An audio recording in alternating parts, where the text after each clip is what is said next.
من با او فرهنگ بیناموسی شما توف کردم، میفهمی؟ مادر این ملت برای پیشواز 4 تا چوما و اجنبی نیست، بلیاز خدا. کدام فرهنگ؟ آیا رودکه میخواد بیناموس بود؟ آیا شیخ سعدی و حافظ و بدیل بیناموس بود؟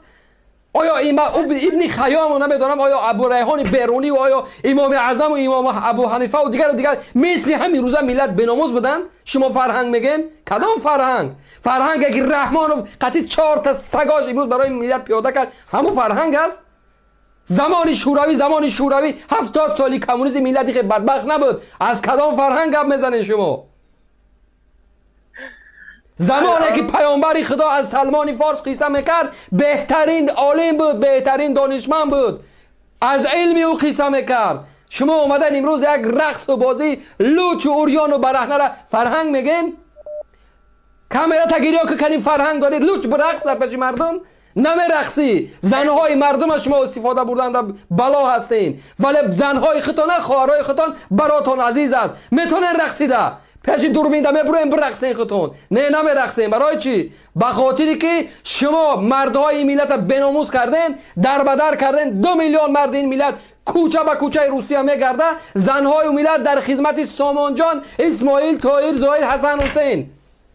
تا اومدی من فرهنگ آمیزی، من با میگم من با او فرهنگی که آبروی این ملت به افت میکنه از بین میبره، اگر از زمان رودکی مانده باشه من توف کردم با او فرهنگ. من از او اهل او فرهنگ نیستم.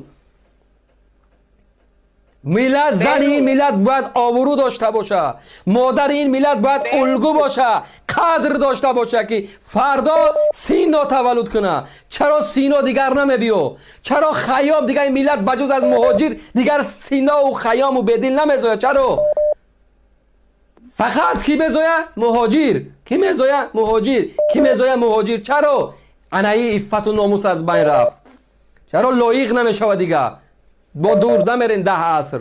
چرا عینی نمیشود دیگه در این ملت؟